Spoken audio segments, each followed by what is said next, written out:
Hi guys, welcome back. This video is going to be a little bit different from my previous brakes related videos. This is actually going to be about a new project car which I've recently purchased. The intention with this is to do a few track days this year and to try and do it on a fairly tight budget. By tight budget I mean around about £5,000, and that's including making the car track ready and comfortable. I tend to use my track cars on the road as well. And drive them to track days, so it had to be fairly comfortable. Would have been nice to have 250 brake horsepower or above, below 1500 kilos. It had to be a manual, ideally a rear wheel drive, ideally naturally aspirated. So really it was only one candidate. He kind of had to be a BMW because everything else is just not really there. It doesn't meet that criteria, and it had to be cheap with decent value for money. So he did really have to be a BMW, so I've gone and bought myself an E90 with the Go Faster stickers, which add about 30 brake horsepower. So this one is actually a very, very powerful version. And this is a 330i in manual, 2006 year model, with N52 engine, so port injected without the high pressure fuel pump, for that better reliability. Worse fuel economy, but who cares really. It's not silver, which was essential in the purchase. It's a manual, which was also essential in the purchase. It has black leather interior, a few other little bits and bobs. iDrive, which wasn't essential at all, but it's a bonus to have it. It's got xenon headlights, which is great. They'll need a polish, but other than that, it's as straight as they come. The engine is very nice and clean, no oil leaks, no rattles, no knocks or bangs. The mileage is at about 110k at the moment, and overall it's just been a well looked after car, and is very, very tidy inside and outside. When I was looking for the car, I'd seen quite a few, and it was quite important that the car didn't have a sunroof, because I didn't want that additional weight on the roof and the additional noise that you get from the sunroof, as well as when you have a sunroof, it eats into the headroom, and when you're over 6 foot, it's quite important for you to have enough headroom. And the same goes for the electric seats. I didn't want electric seats. Manual seats are A, lighter, and B, they actually drop down quite a lot lower, so you can really get that ideal sitting position. And this car ticked all those boxes, as well as I didn't want folding rear seats, because folding rear seats mean that there's a great big hole behind the seats when they fold down. The seat mechanisms make them a little bit heavier as well, and that kind of compromises structure. Not that it's that important, but it's a nice to have.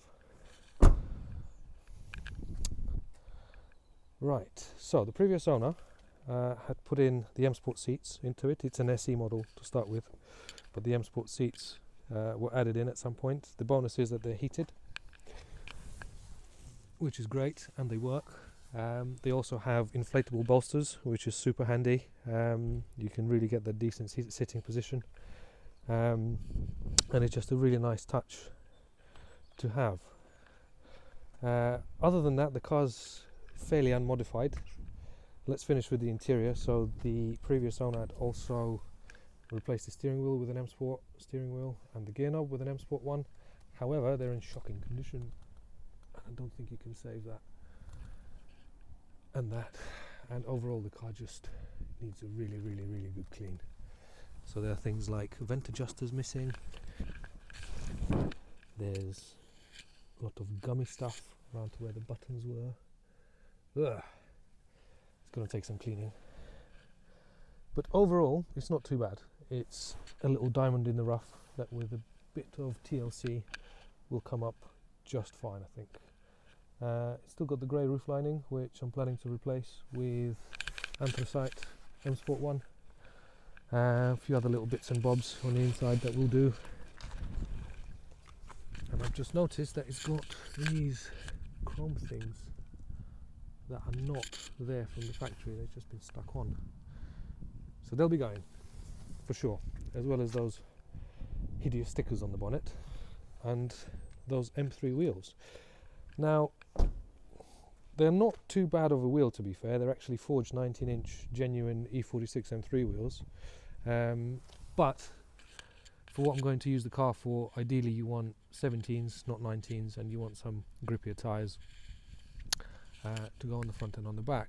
These ones, they fit quite poorly on the E90 because they're not designed for E90. The front wheels sit too far in, which could be fixed with 15mm spacers, maybe 20, where the backs poke quite far out. I mean, it's not too bad. You could probably get away with leaving it as it is, but I just don't like them, and we'll be going for 17s or 18s in the end. Now, with the back, it looks like it's had some sort of a race car spoiler on this. The holes are still in the boot lid, but it's safe to say that that will be rectified. I'll be replacing the boot lid, probably along with the tail lights, with the LCI setup, which goes straight on and which I'll document in the subsequent videos to this one.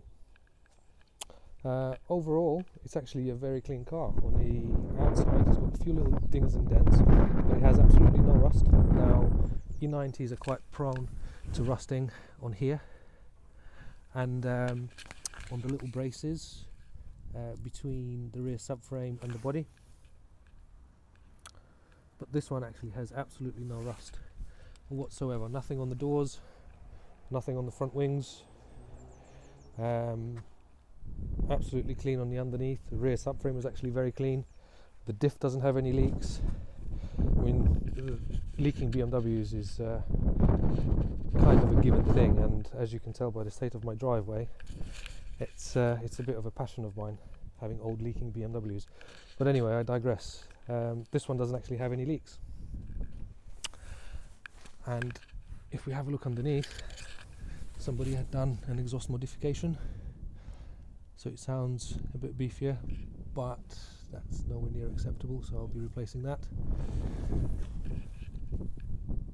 And a few other bits and bobs.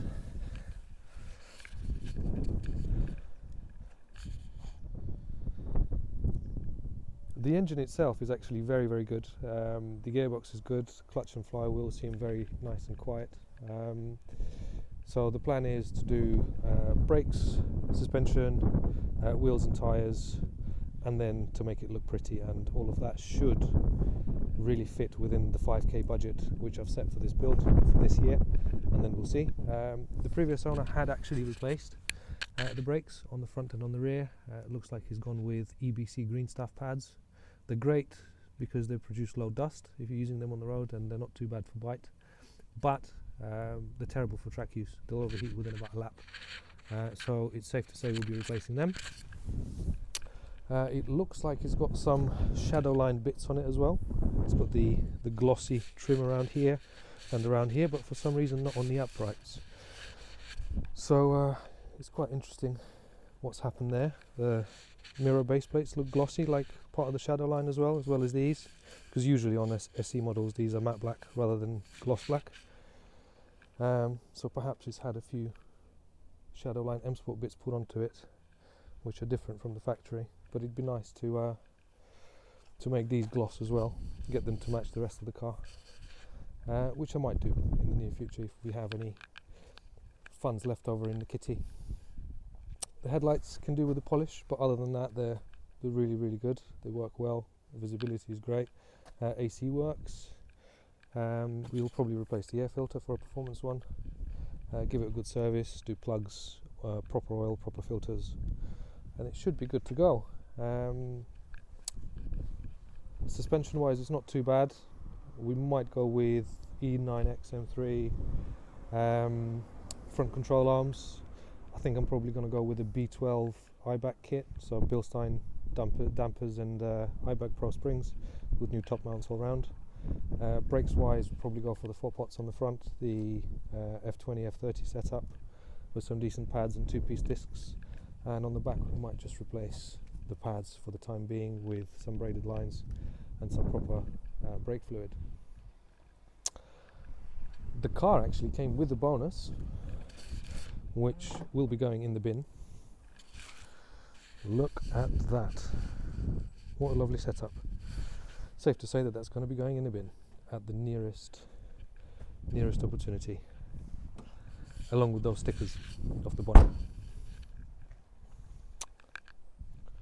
The car also came with some service history, which is fantastic. 2 sets of keys. I think it has the exterior lighting pack, where it's got little LED lights in the door handles, which light up when you unlock the car. And overall, I'm very, very pleased with the purchase. He was up for just under £3,000, and I ended up buying it for £2,100. And if you ask me, that's a bargain, which leaves me nearly £3,000 to spend on modifications and on making it what I want it to be. The wheels should be a quite good addition to the budget, because I think once I sell them I should be able to get maybe £300 or £400 back for them, which will fund the purchase of the new wheels and tyres and the additional modifications. Yeah, so overall it's fantastic. I'm super happy with it, super excited to get started with it. As a matter of fact, I have already bought a number of parts for it, which are in the back of my daily 330D estate, and I'll be documenting my progress as I go along. And on that note, thanks for watching. Hopefully you've enjoyed this one, and I'm hoping to see you at the next video.